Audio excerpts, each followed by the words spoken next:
रायगड जिल्ह्यातील पेण तालुक्यातील पाटणेश्वर आदिवासी वाडीत 5 वर्षीय मुलीचा मृतदेह नग्न अवस्थेत आढळून आल्यानं खळबळ उडाली आहे। या प्रकरणात लैंगिक अत्याचारानंतर खून झाल्याचा संशय व्यक्त केला जात असून पोलिसांनी एका संशयिताला ताब्यात घेऊन चौकशी सुरू केली आहे।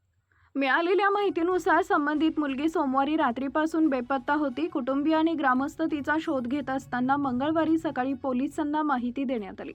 त्यानंतर पोलीस, श्वान पथक आणि शोध पथक घटनास्थळी दाखल झाले। शोध मोहिमेदरम्यान वस्तीपासून सुमारे 100 मीटर अंतरावर मुलीचा मृतदेह नग्न अवस्थेत आढळून आला।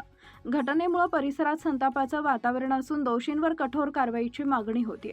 रायगड जिल्हा पोलीस अधीक्षक अंचल दलाल यांच्या मार्गदर्शनाखाली तपास सुरू असून प्राथमिक तपासाच्या आधारे किरण भिकू वाघमारे याला ताब्यात घेण्यात आले। मुलीचा मृतदेह शवविच्छेदनासाठी पाठवण्यात आला असून शवविच्छेदन अहवालानंतर गुन्ह्याचं नेमकं स्वरूप स्पष्ट होणार असल्याची माहिती पोलिसांनी दिली आहे। 8:30 वाजता पोलीस स्टेशन पेणला माहिती प्राप्त झाली की एक रिया सागर वाघमोडे वय 5 वर्ष मुलगी जे की पाटणेश्वर आदिवासी वाडीमध्ये राहते, ते काल रात्री पासून बेपत्ता आहे।